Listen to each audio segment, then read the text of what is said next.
Welcome to SP summer classes. My self Vinita. तो आज की क्लास में हम बीएड सेकेंड ईयर के first subject knowledge and curriculum से रिलेटेड क्वेश्चंस को डिस्कस करेंगे। तो आइए देखते हैं। तो फर्स्ट क्वेश्चन में पूछा हुआ है कि द करिकुलम इंक्लूड्स, यानी कि पाठ्यक्रम में क्या क्या समाहित होता है। तो पहला है कि एम्स, सेकंड है गोल्स, थर्ड है ऑब्जेक्टिव्स और फोर्थ है ऑल ऑफ दिस। तो देखिए, पहली बात, जब हम पाठ्यक्रम की बात करते हैं तो इसके अंदर सिर्फ एक पक्ष नहीं आता है। उसके अंदर हमारे सामने एक बच्चे के विकास के लिए हमें किस तरह से नीतियाँ बनानी होगी, उसके पूरे संपूर्ण विकास के लिए, चाहे वो उसकी भावनात्मक विकास हो, चाहे नैतिक विकास हो, चाहे शारीरिक विकास हो। तो इसी को ध्यान में रखते हुए हम करिकुलम का करिकुलम बनाते हैं। तो इसके लिए हमें पहले एम्स भी देखने होंगे कि हमें क्या बच्चों का फ़ायदा होगा। गोल्स, यानी कि हम क्या उसके लिए क्या निर्धारण करेंगे, उससे उसका कितना विकास होगा। ऑब्जेक्टिव कि उसका क्या मतलब, वही सेम चीज़ है सारी, ठीक है। तो जब हम करिकुलम का निर्माण करते हैं, पाठ्यक्रम का निर्माण करते हैं ना, तो हमें ये सब चीज़ें ध्यान में देनी चाहिए। तो इस वजह से यहाँ पे all of these option correct हो जाता है। अब क्वेश्चन नंबर 2 में देखिए। क्वेश्चन नंबर 2 में बोला हुआ है कि technical, scientifical, non technical, non scientifical category of approaches for curriculum development was done by, यानी कि जो टेक्निकल और साइंटिफिक और नॉन टेक्निकल अप्रोचेस है वो किसके द्वारा दी गई थी पाठ्यक्रम के विकास के लिए। तो ये पहला ऑप्शन है ऑनस्टीन हैंकिंस, सेकेंड है हैंकिंस टेलर, थर्ड है टेलर्स ऑनस्टीन और फोर्थ है केयर्स एंड टेलर। तो देखो यहाँ पे क्या होगा, यहाँ पे हमारा ऑप्शन नंबर फर्स्ट करेक्ट हो जाता है, क्योंकि इन्होंने ही करिकुलम निर्माण के लिए ये बातें कही थी, टेक्निकल और नॉन टेक्निकल चीज़ें, ठीक है। तो यहाँ पे क्या हो गया, ऑप्शन नंबर फर्स्ट हमारा करेक्ट हो जाता है। अब क्वेश्चन नंबर थर्ड में देखिए। क्वेश्चन नंबर थर्ड में बोला हुआ है कि which of the following is are principle of curriculum construction, यानी कि जब हम पाठ्यक्रम का निर्माण करते हैं, करिकुलम का निर्माण करते हैं, तो हमें किन किन बातों का, सिद्धांतों का ध्यान रखना चाहिए। तो पहला है प्रिंसिपल ऑफ कोरिलेशन, यानी कि हमें ये ध्यान रखना चाहिए कि जो हमारा सब्जेक्ट है, हम कुछ भी कर रहे हैं, वो आपस में संबंधित है कि नहीं, उनका एक आपस में एक संगठन बन रहा है कि नहीं। सेकेंड है must include all the useful experience of human life, यानी कि हमें ये ध्यान देना ज़रूरी है कि जब हम करिकुलम का निर्माण करते हैं तो वो हम लोगों के जीवन से, जो ह्यूमन के एक्सपीरियंस होते हैं, महत्वपूर्ण चीज़ें, उससे संबंध रख रहा है कि नहीं। थर्ड है प्रिंसिपल ऑफ फ्लेक्सिबिलिटी, यानी कि अगर हम पाठ्यक्रम निर्माण करते हैं तो ऐसा ना हो कि जो हमने पाठ्यक्रम बच्चों के लिए बनाया है वो बहुत मुश्किल हो जाए, बल्कि वो लचीला होना चाहिए ताकि वो उसे समझ सके, ठीक है, या फिर कर सके। और for the all of this, तो देखो ये सारे ही जो पॉइंट्स हैं ना, कोरिलेशन के या फिर एक्सपीरियंस ऑफ ह्यूमन लाइफ की हम बात करते हैं, ये एक इम्पॉर्टेंट फैक्टर्स होते हैं जो हमें जब पाठ्यक्रम का निर्माण करते हैं तो उसमें एक महत्वपूर्ण भूमिका का रोल अदा करते हैं। तो इस वजह से यहाँ पे क्या हो गया, ऑप्शन नंबर जो फोर्थ है वो करेक्ट हो जाता है। अब क्वेश्चन नंबर 4 देखिए।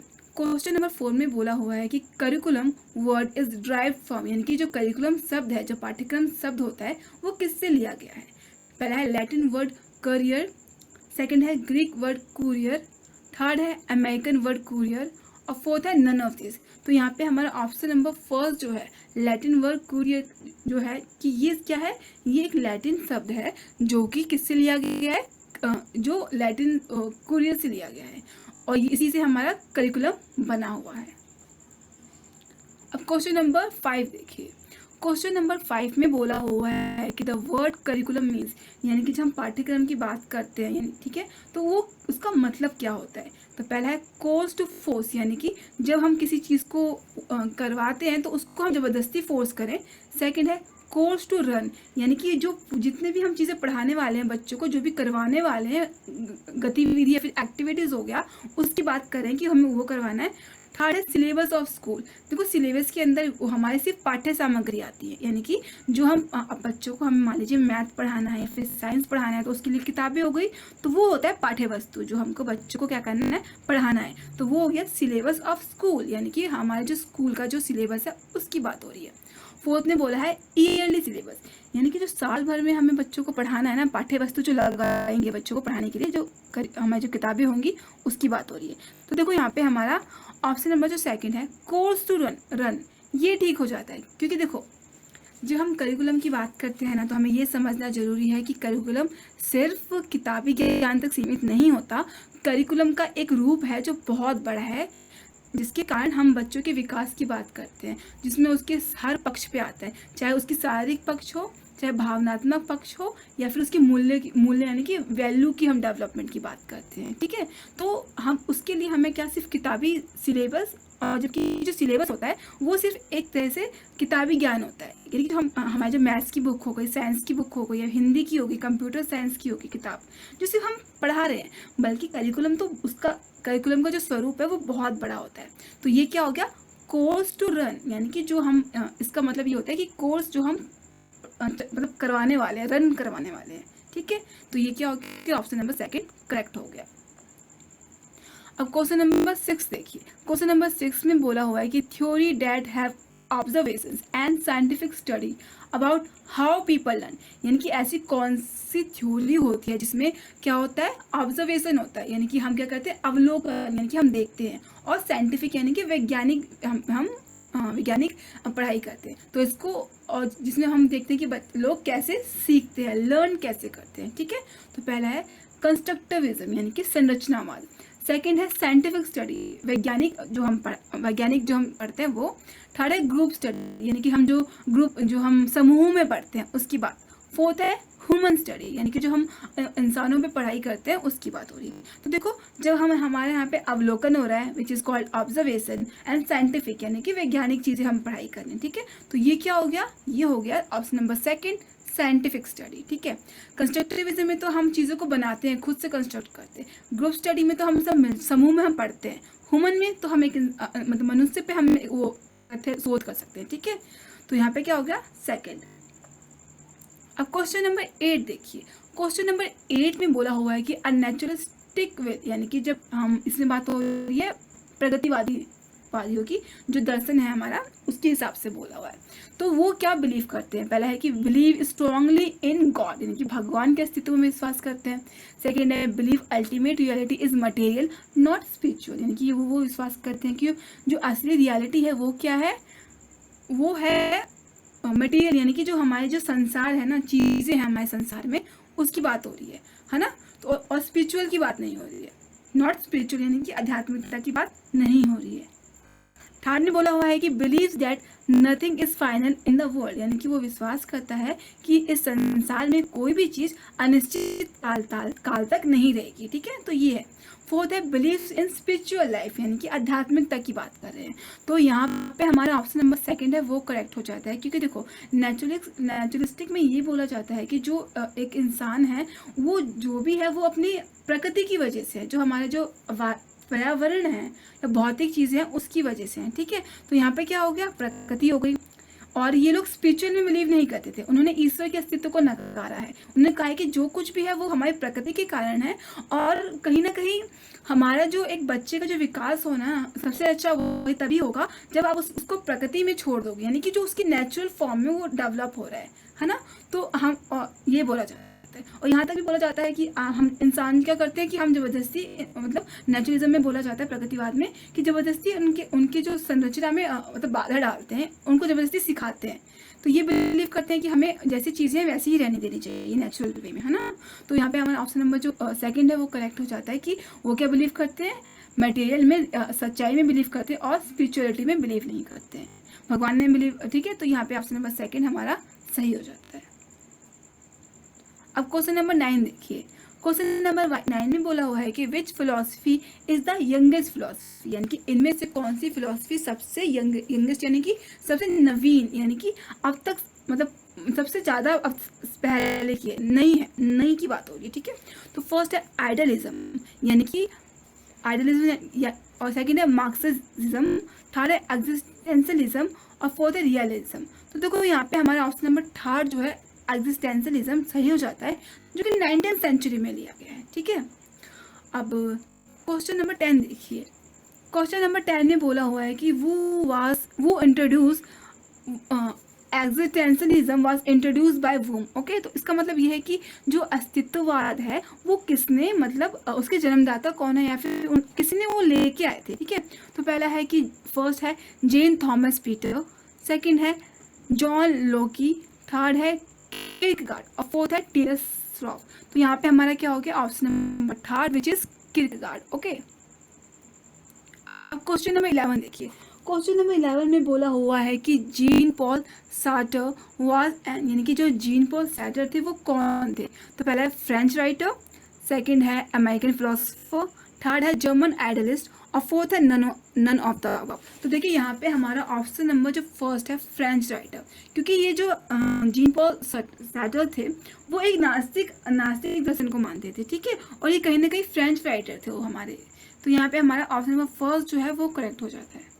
अब क्वेश्चन नंबर 12 देखिए। क्वेश्चन नंबर 12 में बोला हुआ है कि Indian philosophy of knowledge is based on, यानी कि जो हम इंडियन फिलोसफी की बात करते हैं, जो भारतीय दर्शन की बात हो रही है इसमें, वो ज्ञान के बारे में किसके आधार पर बोला था, ठीक है। तो पहला है ट्रुथ यानी कि सत्य, सेकंड है कर्म यानी कि हम जो कार्य करते हैं, थर्ड है स्पिरिचुअलिटी यानी कि आध्यात्मिकता की बात हो रही है, और फोर्थ क्या है, ऑल ऑफ द अबव यानी कि इनमें से सभी की बात हो रही है। तो इसमें देखिए क्या होगा, इसमें पहली बात जो हम सत्य की बात करते हैं, ट्रुथ की बात करते हैं, तो इसमें होता है कि कि इसमें सत्य की खोज की जाए, आखिर जो रियलिटी क्या है।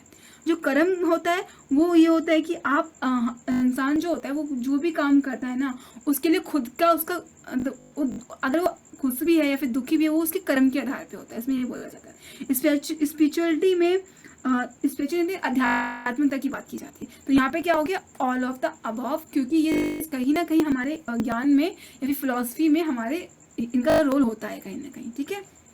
अब क्वेश्चन नंबर 13 देखिए। क्वेश्चन नंबर 13 में बोला हुआ है कि culmination of human experience and realisation in life, यानी कि जब हम एक इंसान क्या करता है, अपने अनुभव के आधार पर कुछ नवीन कल्मिनेशन यानी कि कुछ कुछ नवीन चीज़ें खुद को अनुभव करता है और अपने जीवन के बारे में क्या करता है, रियलाइज यानी कि अनुभव करता है। अनुभव और जीवन के बारे में दो चीज़ बोली गई हैं, ठीक है। तो ये क्या होता है, तो पहला है कि नोइंग यानी कि कुछ जान लेना, विजडम यानी कि ज्ञान की बात हो रही है, थर्ड है सोसाइटी यानी कि जो समाज है उसकी बात हो रही है, और फोर्थ है रियलाइजेशन। रियलाइजेशन यानी कि जब हम चीज़ों को कुछ जान लेते हैं, अनुभव कर लेते हैं, ठीक है। तो यहाँ पे क्या होगा, यहाँ पे हमारा विजडम होगा, क्योंकि देखो नोइंग सिर्फ एक जानकारी होती है, पर जब हम चीज़ों को अपने हिसाब से अपने अनुभव के आधार पर जानने लगते हैं या फिर जीवन के बारे में चीज़ों को समझने लगते हैं, तो वो पार्ट होता है विजडम का। जब हम हमारा जो ज्ञान होता है ना, वो एक किस अनुभव पे बेस्ड होता है, सिर्फ तथ्यों की चीज़ों पे नहीं होता। सोसाइटी तो होगा नहीं इसमें, और रियलाइजेशन यानी कि किसी चीज़ की जान लेना, ये भी नहीं होगा। तो विजडम क्या होता है, ज्ञान ऐसी चीज़ है जहाँ पे क्या होता है, हम चीज़ों को ह्यूमन एक्सपीरियंस का और जो लाइफ के बारे में हमारी जो सोच हो रही है, मतलब हम जो अनुभव करें उसकी बात होती है। अब क्वेश्चन नंबर 15 देखिए। क्वेश्चन नंबर 15 में बोला हुआ है कि a course of study offered by a school is, यानी कि जब हम किसी कोर्स की बात हो रही है कि जो कौन ऑफर कर रहा है, विद्यालय ऑफर यानी कि स्कूल ऑफर कर रहा है, उसको क्या बोलते हैं। तो देखिए कोर्स पे ध्यान रखिएगा, ठीक है। देखो पहला है सिलेबस यानी कि जो हमारा पाठ्य वस्तु होती है, सेकंड है करिकुलम जो हम कहते हैं पाठ्यक्रम को, थर्ड है फिलोसफी जिसको हम कहते हैं दर्शन, और परफॉर्मर यानी कि जो हम चीज़ें करते हैं, ठीक है। तो देखो यहाँ पे क्या होगा, यहाँ पे हमारा ऑप्शन नंबर जो सेकंड है करिकुलम जिसको हम कहते हैं पाठ्यक्रम बोलते हैं, वो ठीक हो जाता है। क्योंकि देखो सिलेबस और करिकुलम में ये फ़र्क होता है कि जो सिलेबस जो होता है ना, वो सिर्फ हमारी किताबी चीज़ों तक रहता है, ठीक है, कि हमने कि बच्चों को ये पढ़ाना है, ये चीज़ें करवानी है, या फिर कोई एक्टिविटीज़ करवानी है। मतलब सिलेबस इन द सेंस कि वो एक पाठ्य वस्तु के तरीके से देखिए, किताबों के तरीके से देखिए। करिकुलम को ऐसे देखिए कि जब हम स्कूल में क्योंकि सिर्फ किताबें नहीं होती है ना, उसमें हमें बच्चों को प्रेयर करवानी होती है, उनको म्यूजिक करवाना होता है, स्पोर्ट्स करवाना होता है, डांस करवाना होता है, योगा, मतलब इतनी अनलिमिटेड चीज़ है। और वो क्यों होती है, ताकि बच्चों का पूरा एक ओवरऑल डेवलपमेंट यानी कि विकास हो सके। तो ये क्या होता है, कोर्स होता है पूरा स्कूल की तरीके से, तभी तो एक इंसान बच्चे का एक बालक का विकास हो पाएगा। तो इस वजह से यहाँ पे जो करिकुलम है ये कोर्स होता है स्कूलों के द्वारा जो हम पढ़ाते हैं, जिससे क्या होता है बच्चों का संपूर्ण विकास होता है ना। तो ये क्या हो गया, करिकुलम। अब नेक्स्ट क्वेश्चन देखिए।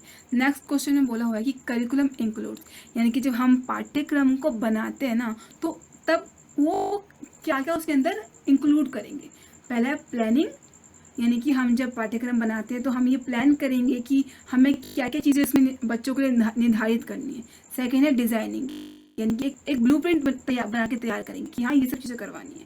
थर्ड है इम्प्लीमेंटेशन, यानी कि हम क्या करेंगे, बच्चों के लिए क्या करेंगे, अब उन पे हम लागू करेंगे, इम्प्लीमेंट पूरे स्कूल में हर स्टूडेंट पे अपना करिकुलम एक तरह से यूज़ करेंगे। ठीक है, तो देखो यहाँ पे क्या होगा, यहाँ पे सारे ऑप्शंस करेक्ट है, क्योंकि देखो अगर हम करिकुलम की बात करते हैं, जो ऑप्शन नंबर 4 है वो करेक्ट हो जाता है, क्योंकि जब करिकुलम की बात हुई है तो प्लानिंग तो होगी ही, है ना, और डिज़ाइनिंग भी होगी। क्योंकि अगर हम प्लान नहीं करेंगे तो हमें पता कैसे चले, हमें हम कैसे करेंगे कि हमें बच्चों को क्या क्या करना है। डिज़ाइनिंग भी ज़रूरी है, क्योंकि पाठ्यक्रम के लिए हमें सब कुछ चाहिए। इम्प्लीमेंटेशन, यानी कि हमें अब उसको पारित करना भी हमें आना चाहिए, है ना, इम्प्लीमेंट पारित करना। तो यहाँ पे क्या हो गया, ऑल ऑफ द अबव यहाँ पे करेक्ट हो जाता है। क्वेश्चन नंबर 17 देखिए। क्वेश्चन नंबर 17 में बोला हुआ है कि which of the following factor will not influence curriculum development, यानी कि इनमें से कौन सा कारक, फैक्टर यानी कि कारक, किसको इन्फ्लुएंस नहीं करेगा, किसको प्रभावित नहीं करेगा, करिकुलम डेवलपमेंट यानी कि पाठ्यक्रम को विकास में प्रभावित नहीं करेगा। नहीं की बात हो रही है, ठीक है। तो पहला फिलोसफिकल फैक्टर्स यानी कि दार्शनिक कारक, दूसरा है साइकोलॉजिकल फैक्टर यानी कि मनोवैज्ञानिक कारक, थर्ड है इन्वायरमेंटल फैक्टर्स यानी कि जो वातावरण के कारक होते हैं वो, और फोर्थ है नन ऑफ दिस। तो देखो यहाँ पे ऑप्शन जो फोर्थ है नन ऑफ दिस करेक्ट होता है, क्योंकि जब हम करिकुलम का विकास करेंगे तो साइकोलॉजिकल फिलोसफिकल फैक्टर जो फर्स्ट है वो तो करेगा ही। जो दर्शन हमारे हमने पढ़े हैं इस बुक में, हमारे चाहे वो प्रगतिवाद हो, चाहे सांख्य हो, चाहे हमारा वेदांता हो, या फिर हमारा प्रैग्मेटिज्म हो, ये सब प्रयोजनवाद हो, ठीक है। तो ये सब कहीं ना कहीं हमारे करिकुलम पे, क्योंकि हमारे जो करिकुलम है कहीं ना कहीं इन सब से भी इसकी चीज़ें निकली हुई हैं, है ना। तो ये क्या हो गया, ये तो फैक्टर मतलब इन्फ्लुएंस करेगा। साइकोलॉजिकल फैक्टर यानी कि देखो अब मनोवैज्ञानिक तरीके से सोचा जाए तो अब बच्चे के मनोविज्ञान के रूप से अगर हम 5th क्लास के बच्चों का मनोविज्ञान यानी कि साइकोलॉजिकल फैक्टर और 10th क्लास का साइकोलॉजिकल फैक्टर अलग होगा तो करिकुलम भी उस हिसाब से अलग ही बनेगा, है ना। तो ये भी कहीं ना कहीं प्रभावित तो करेगा ही, क्योंकि उन दोनों के एज ग्रुप में मतलब फ़र्क होता है, और हम उसी के हिसाब से उसके बच्चों की साइकोलॉजी यानी कि मनोविज्ञान के हिसाब से वो कैसे, उसकी सोच कितनी विकसित है उसके हिसाब से क्या करेंगे, करिकुलम का निर्माण करेंगे। और जो थर्ड बोला हुआ था इन्वायरमेंटल फैक्टर यानी कि जो प्राकृतिक कहेंगे तो वातावरण का कारक है वो भी प्रभावित करता है, क्योंकि हमारे समाज में जो हो रहा है ना, तो उसी को हमें बच्चों को बताना है। या फिर हमारे माहौल में क्या हुआ, हमारा जो इंग्लिश होता है या फिर हिंदी होता है उसमें तो हम हिस्ट्री होता है, तो वो क्या होता है इन्वायरमेंटल फैक्टर्स पे डिपेंड करता है। हमारा साइंस जो है उसमें सब चीज़ें सब आती हैं। ये क्या है इन्वायरमेंटल फैक्टर्स है ना। तो ये क्या हो गया, सारे ही ऑप्शन यहाँ पे करेक्ट है, तो इसलिए यहाँ पे क्या हो गया नन ऑफ दिस, यानी कि क्वेश्चन में क्या पूछा था कि क्या इन्फ्लुएंस नहीं करेगा, बल्कि हम देख रहे हैं कि सब इन्फ्लुएंस कर रहा है, तो यहाँ पे क्या हो गया फोर्थ नन ऑफ दिस। अब क्वेश्चन नंबर 18 देखिए।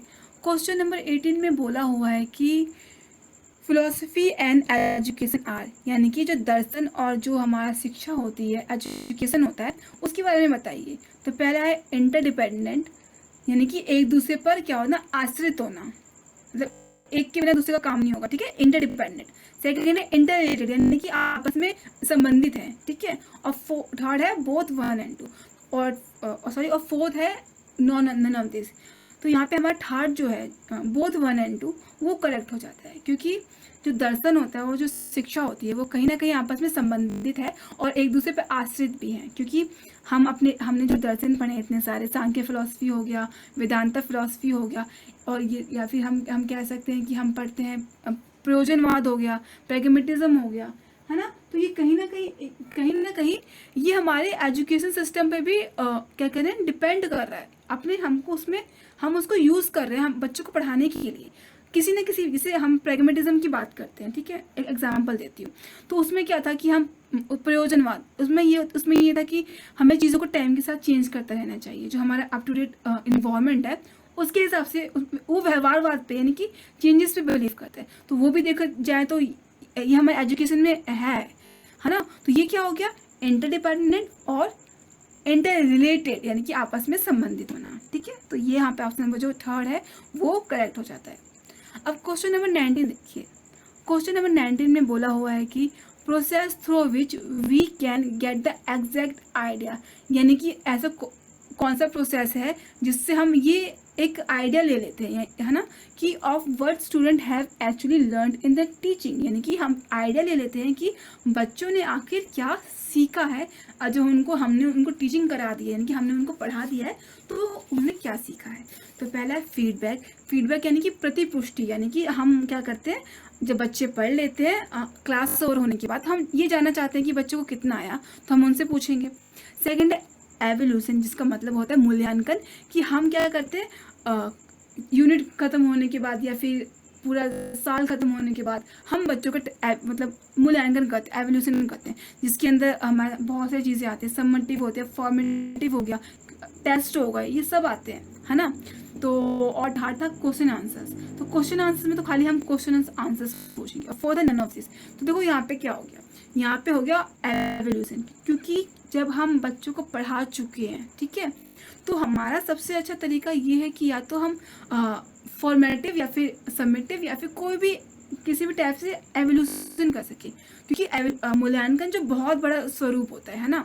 तो इस तरीके से चाहे वो समेटिव हो या चाहे फॉर्मेटिव हो, चाहे संकलात्मक हो या फिर ठीक है, तो इस तरीके से हम बच्चों को ये जानने के लिए कि उन्होंने कितना सीखा है, हम क्या करेंगे, उनका मूल्यांकन करेंगे, जिस कॉल्ड एवोल्यूशन, राइट। तो अब हम नेक्स्ट क्वेश्चन देखते हैं। तो नेक्स्ट क्वेश्चन में पूछा हुआ है कि एक्सप्लेनेशन इज, यानी कि एक्सप्लेनेशन यानी कि जब हम चीज़ों को समझाते हैं तो वो क्या है, ठीक है। तो पहला प्रैक्टिकल नॉलेज, यानी कि जो हम चीज़ें प्रायोगिक रूप से जो ज्ञान अर्जित करते हैं उसकी बात हो रही है। सेकेंड है थ्योरेटिकल नॉलेज। थ्योरेटिकल यानी कि जो हम थ्योरी बच्चों को पढ़ाते हैं, चाहे साइंस में पढ़ाएं, चाहे हम मैथ्स के पढ़ाएं, चाहे हम सोशल साइंस की थ्योरी, यानी कि हमारे जो हम पढ़ाते हैं बच्चों को, ठीक है, वो हो गया थ्योरेटिकल नॉलेज। यहाँ पे हम क्या करते हैं, सिर्फ बच्चों को ज्ञान देते हैं, थ्योरी के आधार पे समझाते हैं, ठीक है। थर्ड है सेल्फ नॉलेज। सेल्फ नॉलेज मतलब कि हम कैसे हम खुद की नॉलेज को बढ़ा रहे हैं। और फोर्थ है फिलोसॉफिकल नॉलेज, जो हम दर्शन के जो ज्ञान देते हैं बच्चों को, उसकी बात हो रही है। तो देखिए यहाँ पे जब हम चीज़ों को एक्सप्लेन करेंगे, समझाएंगे, वो क्या हो गया, थियोरेटिकल नॉलेज। जैसे कि मैं अभी आप लोगों को क्या कर रही हूँ, इस ऑप्शन को समझा रही हूँ, मतलब ये सब चीज़ें जो थी थ्योरी, कहीं ना कहीं प्रैक्टिकल नॉलेज भी एक थ्योरी ही है ना, या फिर थ्योरेटिकल या फिर सेल्फ नॉलेज। तो मैं क्या कर रही हूँ, कुछ नहीं कर रही हूँ, बस आपको समझा रही हूँ, एक्सप्लेन कर रही हूँ। तो ये क्या हो गया, थियोरेटिकल नॉलेज। आपको सिर्फ वो ज्ञान जा रहा है ना, मैं प्रयोग नहीं कर रही हूँ। अगर मैं इस चीज़ को आपको मतलब जैसे कि हम साइंस में देखते हैं कि हम बच्चों को सिखाते हैं, तो वो कैसे सिखाते हैं, प्रैक्टिकल के थ्रू, है ना। तो ये क्या हो गया, थियोरेटिकल नॉलेज हो गई, जो आप क्या कहते हैं, सिद्धांतों को बच्चों को बताते हो, ठीक है। तो ये क्या हो गया, थियोरेटिकल नॉलेज, राइट। अब क्वेश्चन नंबर 21 देखिए। क्वेश्चन नंबर 21 में बोला हुआ है कि which of the following is not a branch of philosophy, यानी कि इनमें से कौन सा फिलोसफी यानी कि दर्शन का एक शाखा, ब्रांच यानी कि शाखा नहीं है, उसकी बात हो रही है। तो फर्स्ट में बोला है मेटाफिजिक्स, जिसको कहते हैं तत्व ज्ञान, तत्वमीमांसा ज्ञान। और सेकंड है इप्टिमोलॉजी, जिसको कहते हैं ज्ञान मीमांसा ज्ञान। और थर्ड है एक्सियोलॉजी, जिसको कहते हैं मूल्य मीमांसा ज्ञान, ओके। और फोर्थ है एमियोलॉजी, ठीक है। तो देखो इसमें जो दर्शन ज्ञान जो हम पढ़ते हैं, एजुकेशन फिलोसफी, जो ज्ञान का दर्शन पढ़ते हैं, उसमें मेटाफिजिक्स भी पार्ट है, इप्टिमोलॉजी भी पार्ट है और एक्सियोलॉजी भी पार्ट है, ठीक है। और जो पार्ट नहीं है वो है एमियोलॉजी, ठीक है। तो यहाँ पे ऑप्शन हमारा जो फोर्थ है वो करेक्ट हो जाता है, क्योंकि इसमें कौन सी ब्रांच की बात नहीं कर रहे थे, फिलोसफी की, एमियोलॉजी की बात नहीं हुई थी, ठीक है। देखो तो यही हो गया हमारा, इसमें हम पढ़ते हैं, ठीक है। देखो इसमें जो ये जो चीज़ है, branch of philosophy, metaphysics, epistemology, ये हर उसमें यूज़ होता है। जैसे तत्व की बात कहें तो कि चीज़ें तत्व से बनी है, उस टाइप से इसमें बोले जाते हैं। एपिस्टेमोलॉजी में ज्ञान की बात होती है और एक्सियोलॉजी में मूल्यों की बात होती है, सात्विक मूल्य हो गया, इस टाइप की जो मूल्यों की बात होती है वो इसमें होता है। अब नेक्स्ट क्वेश्चन देखते हैं, क्वेश्चन नंबर 22। क्वेश्चन नंबर 22 में बोला हुआ है कि which of the following is not a branch of philosophy, sorry, question number 23 में बोला हुआ है कि idealism word is derived from, यानी कि जो आइडियलिज्म शब्द है वो किससे ड्राइव्ड हुआ है, ठीक है। तो पहला है आइडिया, सेकंड है आइडल, और थर्ड है बोथ 1 and 2 और फोर्थ है आइडल एयर। तो देखो यहाँ पे क्या है, यहाँ पे हमारा ऑप्शन नंबर जो थर्ड है वो करेक्ट हो जाता है, जिसमें ये बोला हुआ है कि जो ये जो शब्द है वो किससे बना है, आइडिया प्लस आइडलिज्म। ठीक है, अब क्वेश्चन नंबर 24 देखिए। क्वेश्चन नंबर 24 में बोला है कि which form of naturalism regard man as a machine, यानी कि आखिर प्रकृतिवाद के किस फॉर्म, यानी कि जो अलग अलग फॉर्म होते हैं उसकी इसके अंतर्गत भी, तो अंतर्गत यानी कि उसके अंदर बहुत सारे अलग अलग पार्ट होते हैं, तो उसमें किसमें बोला है कि जो इंसान है उसको मशीन की तरह देखा हुआ है। तो यहाँ पे पहला है बायोलॉजिकल नेचुरलिज्म, सेकंड है फिजिकल नेचुरलिज्म और थर्ड है मैकेनिकल नेचुरलिज्म। तो देखो बायोलॉजिकल नेचुरलिज्म ये होता है कि जब हम ये पढ़ते हैं कि इंसान का विकास किस किस तरीके से हुआ है ना, प्रगतिवाद में हम इंसान कैसे मतलब डेवलपमेंट उसकी हुई है, उसका विकास किस तरीके से आदि मानव तक, इस तरह से जो बातें होती है वो बायोलॉजिकल होती है, बायोलॉजिकल नेचुरलिज्म होती है ना। और जो सेकंड है फिजिकल नेचुरलिज्म, इसके अंदर हम पदार्थों की बात करते हैं, मटेरियल की बात करते हैं कि जो इस संसार में जो चीज़ें हैं वो सत्य क्या है, मेटेरियलिस्टिक चीज़ें हैं, जो फिजिकल चीज़ें होती है जो दिख रही है, फिजिकल इन द सेंस की जो चीज़ें हमारे सामने मौजूद है रियलिटी में, वो होता है फिजिकल। ठीक है, और जो थर्ड है मैकेनिकल नेचुरलिज्म, तो मैकेनिकल नेचुरलिज्म की बात होती है यंत्र की चीज़ की बात होती है कि जो इंसान है वो कैसे काम कर रहा है यंत्र की तरह, जैसे कि हर एक इंसान जो होता है, बच्चा जो होता है, कुछ भी कह लो कि जब उसका जब जैसे जैसे बड़ा होता है ना तो वो बाहरी फैक्टरों से प्रभावित होता है, यंत्र की उसके उससे होता है ना, और वो उसी के हिसाब से वो ढल जाता है, मतलब हम उसको एज अ उसकी तरह देखते हैं, हम तो मैकेनिकल के रूप में बात होती है इसमें यंत्रवादी के तरीके से। तो यहाँ पे जो मशीन की तरह जो बात होती है वो मैकेनिकल नेचुरलिज्म में बात होती है, मैकेनिकल क्यों, यंत्रवादी। ठीक है, तो यहाँ पे क्या हो गया, ऑप्शन नंबर थर्ड जो है वो करेक्ट हो जाता है। अब क्वेश्चन नंबर 25 देखिए। क्वेश्चन नंबर 25 में बोला हुआ है कि which form of naturalism is based on notion of evolution. देखो वही बात होती है इसमें, जो डिफरेंट नेचुरलिज्म की फॉर्म के अंतर्गत आता है चीज़ें हैं उसकी। तो इसमें ये पूछा है कि जब एवोल्यूशन होता है, ठीक है, नोशन ऑफ एवोल्यूशन है कि जब क्या हो रहा है, विकास हो रहा है। जब एवोल्यूशन मतलब यही होता है कि जब एक चीज़ से बहुत विकास होता है किसी चीज़ का। तो देखो पहला है मैकेनिकल नेचुरलिज्म। तो मैकेनिकल में मैंने अभी पीछे क्वेश्चन में बताया था कि जो यंत्र की चीज़ होती है उसकी बात हो रही है कि इंसान कैसे अपने बाहर की चीज़ों से मतलब प्रभावित होता है और वो कहीं ना कहीं एक तरीके से उसमें ढलता है, तो वो मैकेनिकल हो गया।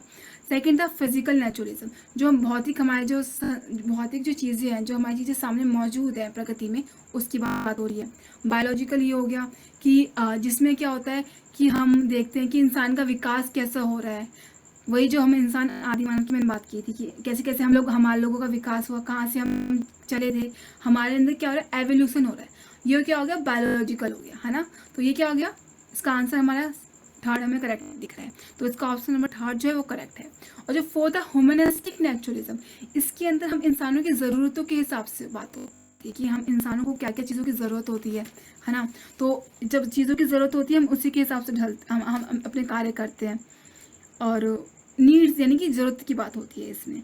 तो यहाँ पे हमारा ऑप्शन जो थर्ड था, क्योंकि एवोल्यूशन की बात, जो विकास की बात किस में हुई, बायोलॉजिकल नेचुरलिज्म में।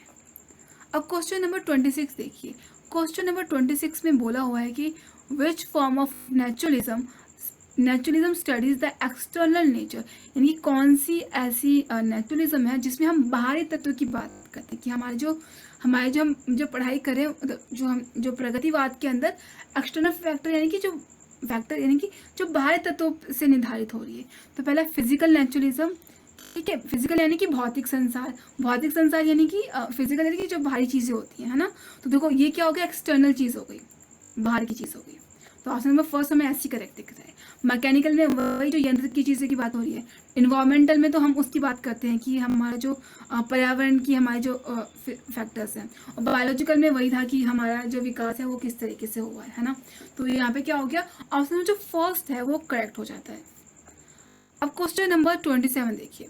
क्वेश्चन नंबर 27 में बोला हुआ है कि which form of pragmatism is concern with, यानी कि देखो प्रैग्मेटिज्म यानी कि प्रयोजनवाद, उसमें ये बोला है कि क्या बोला हुआ है कि कंसर्न विद ह्यूमन नीड्स, इंसानों की ज़रूरत, एस्पिरेशन एंड द सेटिस्फैक्शन, यानी कि जहाँ पे अपनी ज़रूरतों को पूरा करते हैं, ठीक है, ह्यूमन नीड्स यानी कि इंसान की ज़रूरतें।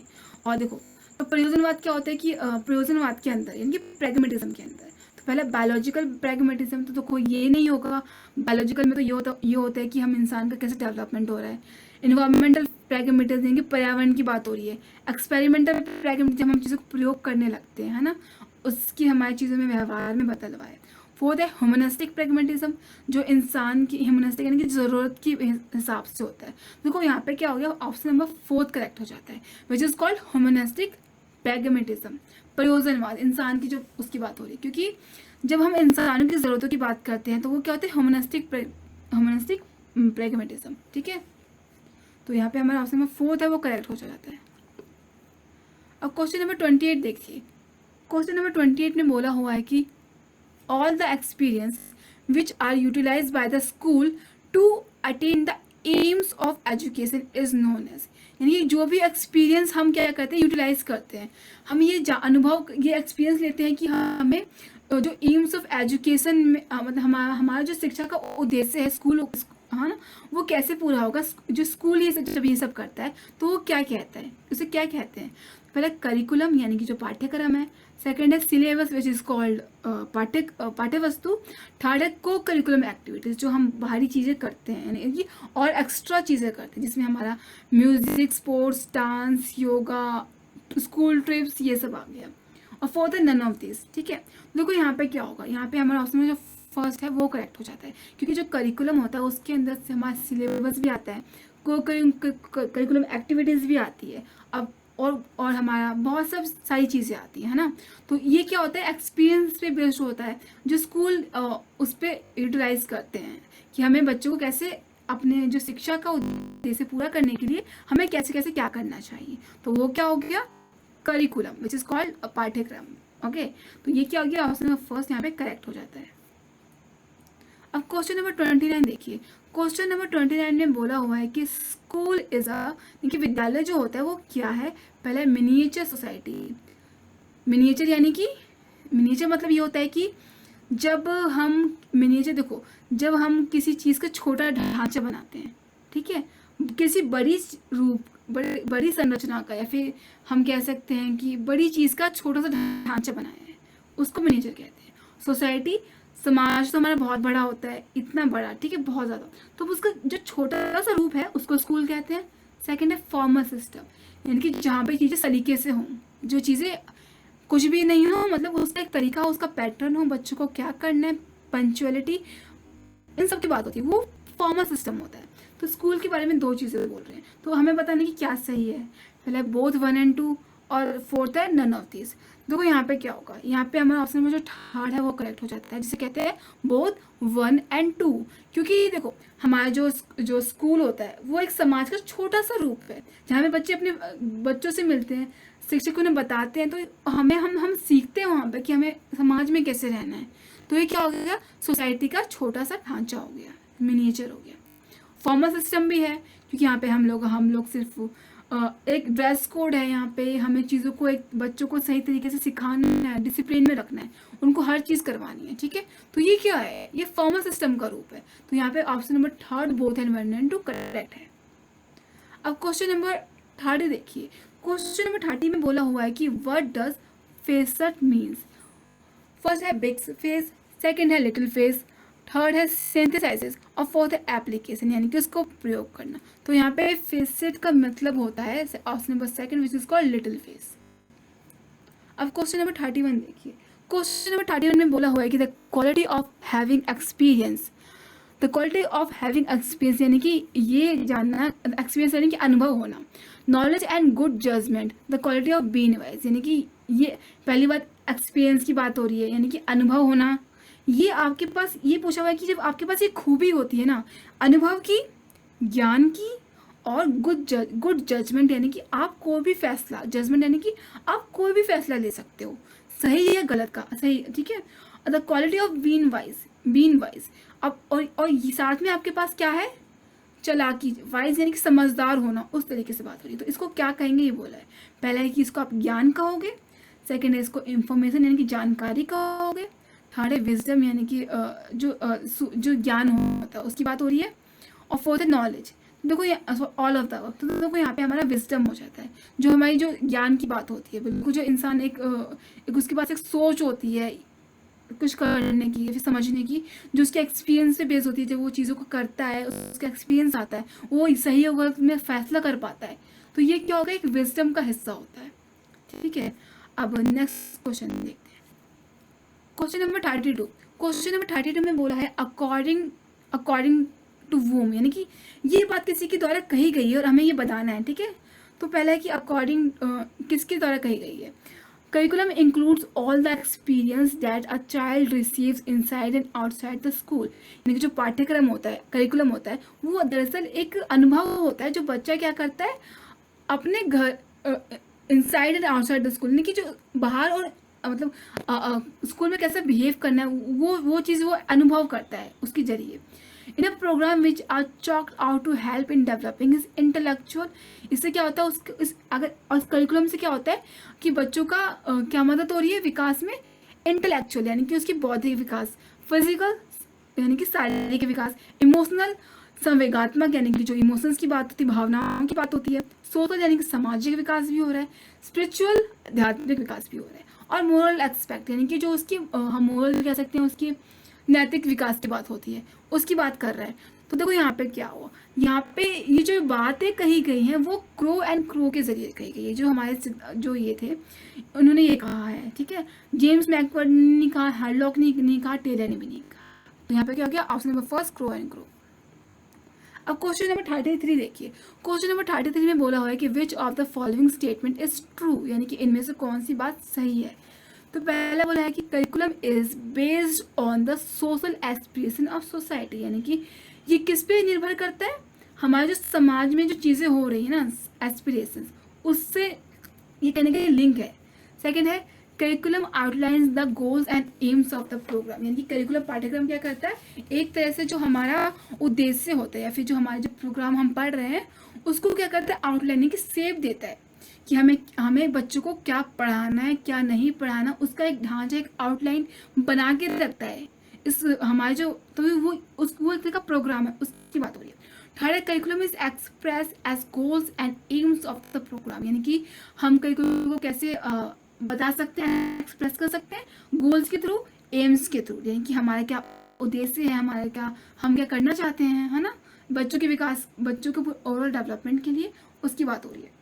तो यहाँ पर देखो, यहाँ पर चारों ही चीज़ें सही हैं, इस वजह से यहाँ पे ऑप्शन में जो फोर्थ है वो सही हो जाता है। ठीक है, क्योंकि हमारे समाज से भी जुड़ा है, हमारा ये एक तरीके से गोल और एम्स का आउटलाइन यानी कि शेप भी दे रहा है, और ये क्या कर रहा है, मतलब ये भी कर रहा है कि आप किस तरह से गोल्स और एम्स को बता रहे हो। ठीक है, तो ऑप्शन नंबर फोर्थ जो है वो करेक्ट हो जाता है। अब क्वेश्चन नंबर 34 देखिए।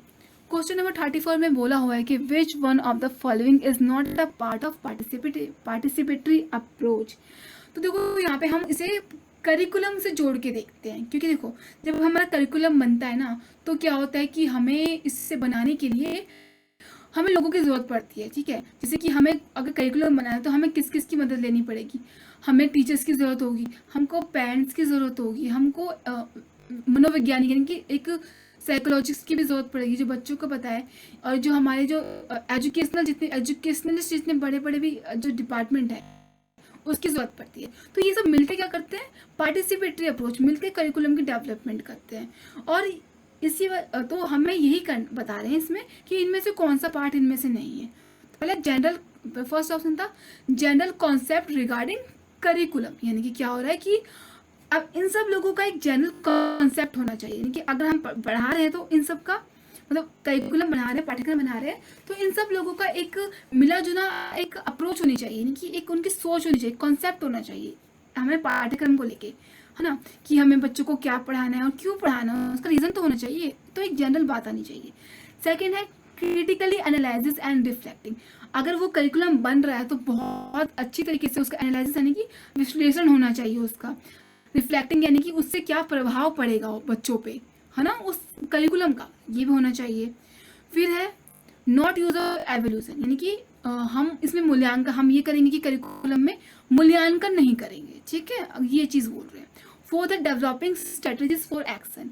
अब हमें ये देखना पड़ेगा कि हम करिकुलम को निर्धारित करने के लिए, पारित करने के लिए हम स्ट्रेटजीज यानी कि क्या क्या चीज़ें बना सकते हैं। ठीक है, देखो यहाँ पे क्या होगा, यहाँ पे देखो पहली बात ऑप्शन नंबर जो थर्ड है वो यहाँ पे करेक्ट होता है, क्योंकि ये इसका पार्ट नहीं होगा। क्योंकि अगर हम पार्टिसिपेटरी अप्रोच ला रहे हैं तो ये बात तो सामने आएगी ही ना कि हमें बच्चों को एवेल्यूट करना है, यानी कि उनका मूल्यांकन करना है, तो करिकुलम का ये भी हिस्सा होगा। बल्कि जो हमारा जनरल कॉन्सेप्ट है वो भी होगा कि सब लोगों की बात, अब एक बात निकलेगी कि हाँ हमें ये चीज़ पढ़ानी है, तो वो तो होगी। क्रिटिकल एनालिसिस भी ज़रूरी है, क्योंकि हमें चीज़ों को देखना पड़ेगा क्या सही है उन बच्चों के लिए, क्या गलत है।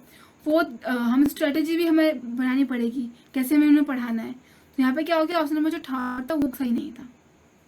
अब क्वेश्चन नंबर 35 देखिए। क्वेश्चन नंबर 35 में बोला हुआ है कि dash is a combination of some factor which help in planning of an educational programme. यानी कि देखो फर्स्ट ये बोल रहा है कि हमें दो चीज़ बतानी है इस क्वेश्चन में। ठीक है, तो पहला चीज़ में ये बोला है कि ये जो चीज़ होती है ना वो एक्चुअली कॉम्बिनेशन है कि बहुत सारी चीज़ों का, कुछ कुछ चीज़ों का फैक्टर्स पे का एक मिला जुला रूप होता है, और जिसकी वजह से हम अपने जो बच्चों को एजुकेशन प्रोग्राम के जरिए जो हम पढ़ा रहे हैं ना, उससे क्या होगा, वो एक तरह से हेल्प, मदद मिलेगी हमें कि हमें क्या पढ़ाना है। ठीक है, पहली चीज़ ये है। सेकंड बोला है कि whereas a dash covers the portion of what topic should be taught in the particular subject. दूसरी बोला है कि ये जो दूसरी चीज़ ये होगी कि ये छोटा सा हिस्सा होगा कि हम बच्चों को एक विषय होगा, टॉपिक यानी कि विषय होगा कि हम बच्चों को पढ़ाना क्या है। ठीक है, सब्जेक्ट्स की बात हो रही है। तो पहला ऑप्शन है करिकुलम एंड सिलेबस, यानी कि करिकुलम जो होता है वो बहुत बड़ा कॉम्बिनेशन है, यानी कि बहुत सारे फैक्टर्स का कॉम्बिनेशन है। सिलेबस क्या है, पोर्शन है टॉपिक का। सेकंड बोल रहा है कि सिलेबस एक बहुत बड़ा कॉम्बिनेशन होता है और करिकुलम छोटा होता है। थर्ड है कोर्स और सिलेबस, यानी कि कोर्स बहुत बड़ा होता है, सिलेबस छोटा होता है। और फोर्थ है करिकुलम एंड कंटेंट। करिकुलम यानी कि जो हमारा हम पढ़ा रहे हैं पूरा, उसकी बात हो रही है, कंटेंट की बात हो रही है। तो यहाँ पे क्या होगा, यहाँ पे हमारा जो करिकुलम है वो होगा, क्योंकि यहाँ पे जो करिकुलम है वो सम फैक्टर्स की बात हो रही है। ठीक है, और जो सिलेबस है वो एक छोटे फैक्टर्स की बात हो रही है। तो यहाँ पे क्या हो गया, option number first curriculum and syllabus यहाँ पे हमारा करेक्ट हो जाता है। करिकुलम क्या हो गया, बहुत बड़ा रूप होता है। ठीक है, और कॉम्बिनेशन और कुछ कुछ चीज़ों का क्या कहते हैं, फैक्टर्स, कुछ कुछ चीज़ों के फैक्टर्स होते हैं कि हमें बच्चों को कैसे पढ़ाना है, क्या क्या चीज़ इस्तेमाल करनी है, उनकी सोशल डेवलपमेंट में, उनकी फिजिकल डेवलपमेंट में, उनके इंटेलेक्चुअल फैक्टर्स में क्या क्या चीज़ें यूज़ होंगी। तो इस वजह से यहाँ पे क्या हो, ऑप्शन नंबर फर्स्ट जो है वो करेक्ट हो जाता है। अब क्वेश्चन नंबर 36 देखिए। क्वेश्चन नंबर 36 में बोला हुआ है कि dash is the document that contains the portion of the concept in a subject. यानी कि ये जो चीज़ है वो क्या होता है, एक डॉक्यूमेंट है जिसमें एक छोटा सा, देखो पोर्शन क्या हो, छोटा सा हिस्सा होता है सब्जेक्ट के कॉन्सेप्ट का, जो हम पढ़ाने वाले हैं उसके कॉन्सेप्ट का क्या है, एक छोटा सा हिस्सा है। ठीक है, तो पहला है कि सिलेबस, सेकेंड है करिकुलम, थर्ड है कंटेंट और फोर्थ है कोर्स। तो यहाँ पे देखो सिलेबस क्या हो गया, छोटा सा हिस्सा होता है। करिकुलम बहुत बड़ा, वाइड, उसका एरिया बहुत वाइड होता है, बहुत बड़ा होता है, पूरे जो साल में जो हमें पढ़ाना है, क्या करवाना है, वो हो गया। कंटेंट तो सिर्फ हमारी जो हमें बच्चों को सब्जेक्ट्स में जो हम पढ़ाते हैं कंटेंट, वो हो गया। कोर्स क्या हो गया, पूरा जो हम पूरा पढ़ाएंगे बच्चों को, वो चीज़ है। तो यहाँ पे देखो पोर्शन की बात की गई है, छोटा सा रूप की बात की गई है, तो वो क्या हो गया, डॉक्यूमेंट क्या है हमारे पास, सिलेबस, पाठ्य वस्तु जो हमें बच्चों को पढ़ानी है। ठीक है, तो यहाँ पे क्या हो गया, फर्स्ट करेक्ट हो जाता है। अब क्वेश्चन नंबर 37 देखिए। क्वेश्चन नंबर 37 में बोला हुआ है कि सिलेबस इज ए, फर्स्ट है लैटिन टर्म, सेकंड है ग्रीक टर्म, थर्ड है अमेरिकन टर्म और फोर्थ है पर्शियन टर्म। देखो यहाँ पे क्या हो गया, यहाँ पे हमारा ऑप्शन नंबर जो सेकंड है ग्रीक टर्म, वो करेक्ट हो जाता है, क्योंकि सिलेबस इसी सब से लिया गया है। अब क्वेश्चन नंबर 38 देखिए। क्वेश्चन नंबर 38 में बोला हुआ है कि which of the following statement is incorrect, यानी कि इनमें से कौन से जो स्टेटमेंट है वो इनकरेक्ट है। तो फर्स्ट है syllabus is for fix term normally a year. तो क्या बोल रहा है कि जो सिलेबस होता है वो एक निश्चित होता है, और सामान्य रूप से क्या होता है कि ये एक साल के लिए ही होता है। और तो ये बात ठीक है। सेकंड है syllabus is narrow in space. Narrow मतलब छोटा, नैरो जब नैरो होता है संकीर्ण, कहते हैं ना संकीर्ण गलियां, फिर नैरो नैरो नैरो ना छोटा, ये बात सही है क्योंकि सिलेबस का छोटा रूप होता है, करिकुलम बड़ा होता है, सिलेबस छोटा होता है। Third syllabus is prescriptive in nature, यानी कि ये बहुत ही फैलाव, सिलेबस बहुत बड़ा होता है। प्रिस्क्रिप्टिव, उसका जो प्रकृति है उसकी तो बहुत प्रिस्क्रिप्टिव होती है, यानी कि बड़ी होती है। सेकंड है सिलेबस इज ग्रेट टर्म, तो ये बात भी ठीक है ना। तो यहाँ पे हमारे खाली ऑप्शन नंबर जो थर्ड है, syllabus is prescriptive in nature, यानी कि सिलेबस क्या है, एक बड़ा रूप है, हमारे प्रकृति का मतलब उसका जो नेचर होगा, प्रकृति होगी वो बहुत ही बड़ी होगी, तो ये गलत है, ठीक है। बाकी सारे ऑप्शंस यहाँ पे करेक्ट, सॉरी ये सही है क्योंकि ये जो स्टेटमेंट है वो सही नहीं है ना, और हमको इसमें इनकरेक्ट ही पूछा हुआ है, तो यहाँ पे क्या हो गया, ऑप्शन नंबर थर्ड जो है वो करेक्ट हो जाता है। अब क्वेश्चन नंबर 39 देखिए, क्वेश्चन नंबर 39 में बोला हुआ है कि वो expresses 3 general principle of participatory approach. Participatory approach जो मैंने आपको बताया कि जहाँ पे जो लोग बच्चे सॉरी जो टीचर जो सब लोग मिलकर एक करिकुलम की डेवलपमेंट में हेल्प करते हैं, तो ये किसने ये प्रिंसिपल कौन लेके आया था, यहाँ पे ऑप्शन नंबर जो थर्ड है वो करेक्ट है, जो है बोथ 1 and 2।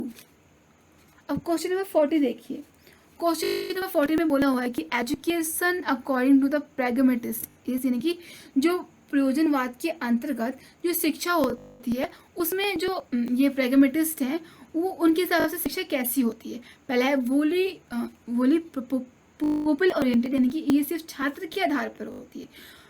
सेकंड है वोली सोसाइटी ओरिएंटेड, यानी कि ये क्या होती है, समाज के आधार पर होती है।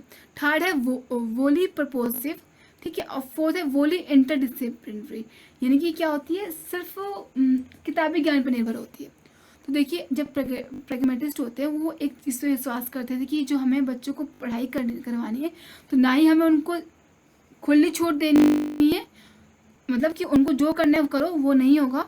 सेकंड है कि ये भी नहीं होगा कि हम उनको क्या करेंगे, उनको उन पे चीज़ें फोर्स करेंगे। हम ये करेंगे कि बच्चे जो कर रहे हैं हम उन्हें एक मार्गदर्शक के रूप में हमें सिर्फ उनकी हेल्प करेंगे, ना ही वो मतलब छात्रों पे आधारित होगा, पीपल ओरिएंटेड होगा, ना ही सोसाइटी ओरिएंटेड होगा, और ना सब्जेक्ट पे ओरिएंटेड होगा। कैसा होगा, वोली प्रपोजिव, यानी कि अलग हो, मतलब कि सिर्फ दोनों चीज़ों पे निर्भर होता है कि एक आप उनको छूट भी देते हो और साथ साथ आप उनको क्या करते हो, आप उनको मार्गदर्शक यानी कि एक टीचर्स की तरह उसको चीज़ें उन पे थोपते नहीं हो, खाली उनको एक मार्गदर्शक के रूप में देखते। तो यहाँ पे ऑप्शन में जो फोर्थ है वो करेक्ट हो जाता है।